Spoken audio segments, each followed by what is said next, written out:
My name's Derek Allison. I'm the Chief Executive of Falkirk Community Foundation.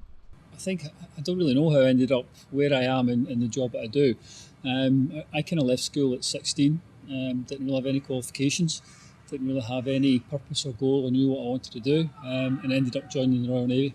So I was in the Royal Navy for around about 8 years, and then left and went into the police like a lot of ex-service do. And then in the police, I worked out of Glasgow, but then all the experience and went down to London with the Met and worked in the Met for about 10 years. And then laterally from that was up in Aberdeenshire through Balmoral and Braemar area. And then from that, I retired. So I was able to, and lucky enough to retire quite young. Decided I was going to take a year out just to try and gather thoughts and see what I wanted to do. Lasted 3 months before I got bored, and then decided I needed to do something a bit different. Didn't want to do anything in the policing sector, didn't want to do anything that kind of retired police officers do, and then saw a job within Falkirk actually for the Regional Equality Council as a general manager. Applied for that. Didn't quite fit into what I thought it was going to be, so decided that I kind of wanted to leave at that point. And then I saw an advertisement for the business operations manager for the SPFL Trust, and I applied for it not really knowing what to expect or how much of a transferable skills I kind of had, but you know, being in the police, kind of lots of transferable skills with regards to communities and working and benefits that people can actually achieve from them. Obviously was successful for that and was there for 5 years. Got to know a majority of the SPFL Trust clubs, and particularly the ATCs and the ones who do work within the community side of things. Was really interested in that. The difference being that when you're in the SPFL Trust, you're basically a facilitator, so you facilitate the funds that go out then for the delivery of the project. You might get to know some of the stories, but you don't actually see the benefits or the differences it's making. So the opportunity came up for the role of Chief Executive of Falkirk Foundation, and I applied for it, not really knowing whether or not I had the right qualifications or the expertise to do it, having never really been involved in football. But what's transpired is it doesn't really need to have any knowledge of football to do a job that's working within the communities. And that's how I've ended up where I am now. There's more to football than playing football. There's more to playing than being in the dugout for a first team or a big team. There's lots of different opportunities for a lot of different sectors. You know, the one thing that's kind of overlooked is regards to just how big the community sector is within Scottish football. In particular, Scottish football has kind of got a good reputation across Europe for being one of the forefronts of being able then to deliver and engage with communities. I think if you go into and want to have a career within football, don't get closed off to the fact that there's more opportunities than just the ones that you might see as being the attractive ones, because you can get a lot more benefit out of the ones that are maybe lesser looked upon as being good career paths, and grab opportunities. You know, I always believe that if you want something, you kind of got to go and get it. You know, you can't then just sit back and wait and then expect things to come to you. Don't be scared to approach things and ask for the questions and have the opportunities that might not be there, but the opportunities will be opened up once you actually make inquiries into it. Do you know, I think anybody who's got that will and want to reach out and make the inquiry is somebody who will always be ahead of the game when it comes to you want to interview them. You know, I think in anything you do, even just now, from my own career, you know, when we're talking to funders or to partners, you always reach out and speak to them. You've got to do that. You've got to make that initial discussion with them. And I don't think that's any different from any career path that you want to go down. You know, you've got to do your homework, speak to the people that you want to speak to, see if it's right for you. First and foremost, you know, you might think a job is right for you, but when you get into it, it might not be, and you won't know that until you do the inquiries and the start of it. You know, we were fortunate enough that we managed to get some support for the SFA through the UEFA Foundation, or through the UEFA, with regards to having an impact done on the work that we do. Social value is really difficult to measure, given the fact it's, unless you've got the tangible some outcomes to be able to achieve. You know, the things that are subjective are really difficult to achieve, to gain. You know, you can do your measuring of the projects like we all do and the outcomes that you're looking to achieve, but to apply a social value to that is really difficult. So when we had the opportunity to be able to get the support from UEFA to do through their GROW programme, we obviously want to do that, but I think it's really important that organisations externally from ours understand the value that we've got, not just with regards to the return that we send, but obviously the return we do on the investment that they get. The way that they work out is kind of kept not so much a secret, but it's a really difficult thing, because it's one thing that if you ask any organisation, they would all want to be able to do a social return on investment to show how much the work that they're doing is not captured within just pounds and pennies. It's actually captured within societal change. So it's a difficult, it's a difficult thing to measure. The one thing that we were able to do was to provide the stats and the figures of all the programmes that we had delivered, and then they were able to calculate, for instance, if we were putting on a programme that focused on men's physical health and well-being and about how to change their diets or habits, they were able to say that would then in turn save the NHS a value of, because it's lowering the risk of diabetes, or it's improving their health and well-being, or it's improving their mental health and well-being. So from the figures that we did, it turned out that we were just shy of the 12 million that you said, which really equated to probably for every pound that we get from a funder, we're turning £17 worth of social return on investment, which is a huge number. And the way that is worked out is by our income that we generate over the time based on that 12 million that they've done.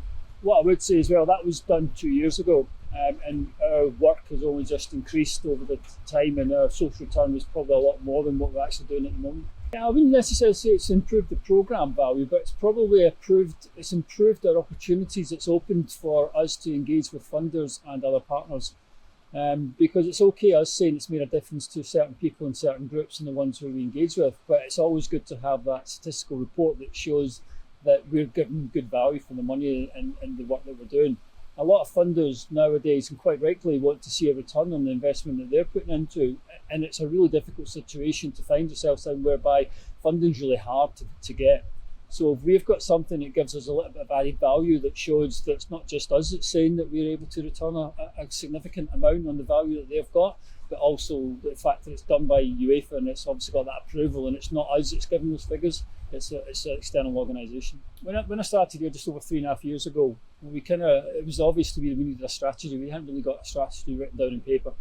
But it had to be a strategy that fitted into the local community. It had to be one that was actually, there was a purpose for us to be able to do it.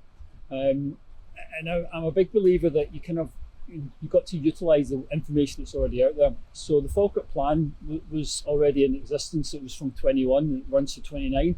And in that, they've got 6 key areas in which they wish to address.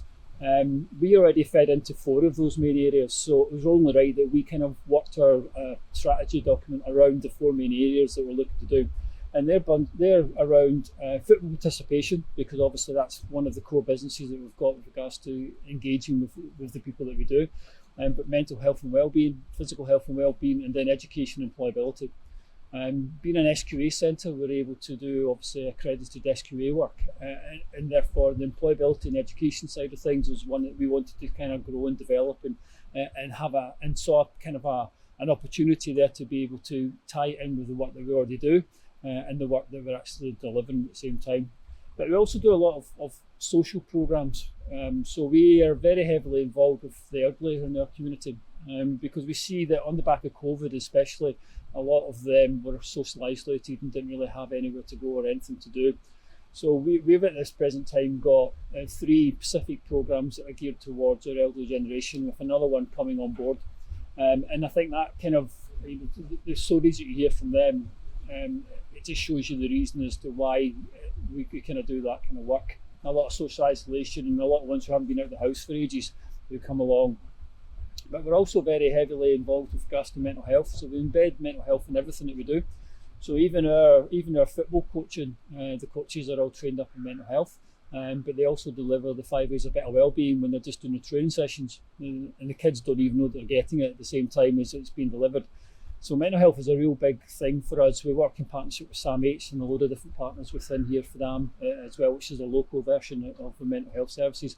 And we want to try and make it a safe place for people to come and be able to engage with us, but know that there's other projects out there that will help them. And I think the opportunities that we provide allows people to do that. It allows them to know that they're coming to a safe environment. At the same time, they're going to get something at the back of what they're actually deliver.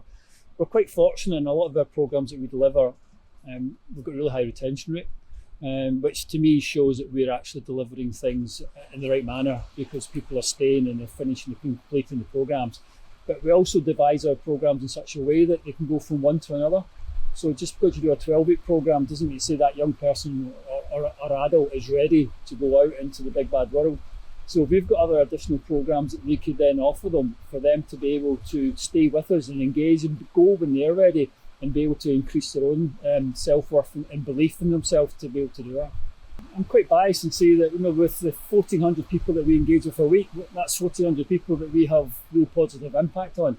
We have some really touching stories from quite a lot of people. We recently won the national award for the Children with Down Syndrome programme. And where that's not one individual, it's a group of young kids who don't normally and wouldn't have engaged within football are here now being part of something and enjoying it. And working with Down Syndrome Scotland, we were able to partner up with a national organisation that trained up our coaches for them to be able to get the skill sets that they would know they would have to adapt the coaching sessions to meet the needs of the young people involved. But I think one way of summing it up is we had our end of year report last year. In that end of the year report, we had 4 young people at the programme just doing a little bit of a Q&A as to how they found the foundation and what they got out of it. And one of the young people out there disclosed that they tried to kill themselves before the programme started, and they've got a real sense of purpose now, and the foundation has helped them grow and develop, and they're in a lot better place than where they were before. And then that kind of sums up the level of impact that we have within some of the young people that we engage with, but just across all of our community. We send that as well as our end of year reports. So we're in the last year of our 3-year strategy, and I kind of do things a little bit differently in that I don't set the team targets. And by targets, I don't want them to increase something by 10% or increase the numbers by 100. I'd much rather they grow organically. And I'm a big believer that if you deliver the programme and deliver them to the high standards that you expect, then people will come and they'll engage and they'll want to stay and be part of it. So for us, it's really important that we get to know that, but also the funders get to know that. And the funders, hopefully when they see us being able to showcase the fact that we've got our social return on investment, but not only that, but we've got a year-on-year increase, that happens organically. That just happens because of the quality of the staff we've got and the quality of the teams and the volunteers we've got, that we're able then to provide the services that we've got. You kind of have to engage with the funder and engage with them to make sure that, effectively they've got a sum of money that they want to give out to get the best return on that investment, and they're going to get the funds that they've got. So it's up to us and it's up to me to be able to go to them and say, look, we consider ourselves a safe bet. I'm a big believer in the fact that, I've got no issue with a funder coming to me and saying that they'll fund us on the basis of the outcomes and the impact that we make, because I know we'll be able to show that. I know that we've got confidence in the team and our delivery to be able to then to return that to them. So I've got no issue going to them and saying that. And I think a lot of funders actually quite like that approach. They quite like the honesty about it. But I also think that they also feel that they're basically investing into us, and it's a safe environment that they're investing into, and that the funds will actually return the impact that they're looking for. We're quite fortunate, and we've got quite large national funders. So we've got National Lottery, Robson Trust, we've got RS McDonald's, SFA, SPFL Trust. We've got a lot of organisations that invest their time and effort into it as well as the funds, and that's really important. The Scottish Government is also another big supporter of us, and that's one thing I would say as well is that we're just one organisation. There's 38 football charities across the country now doing that amount of work that we're doing, all at different levels, but just as much impact on it. So the challenges are there for everybody to see. Every project's different and everyone's individual, and you kind of got to ensure that you're delivering the programme that meets the target that you're looking to achieve. We don't chase funders. There's no point chasing funders to deliver something that we don't do. I'd much rather we spent the time and effort and get the funding for the organisations that fit into what their ethos is, and the same as what our ethos is. It's the same for our partners. We've got loads of different local partners that we engage with and support us, whether that be through financial or through business support. And that's really important as well. We've got to ensure that our values fit into their values and vice versa. Whenever I go and meet an individual partner or somebody, I don't go there with an ask. My question is always, how can we help you achieve what your CSR is or your goals are? And I think that kind of works better. Funding is really difficult, and again, it's it's because obviously a lot of funding is getting cut. What usually happens with third sector organisations is when local government and national government start cutting funding, they then rely heavily on the third sector, but unfortunately the third sector don't get the funding or support that they do, and therefore when it comes to applying for funding, that funding it's a lot more difficult. There's a lot more people looking for funding from it.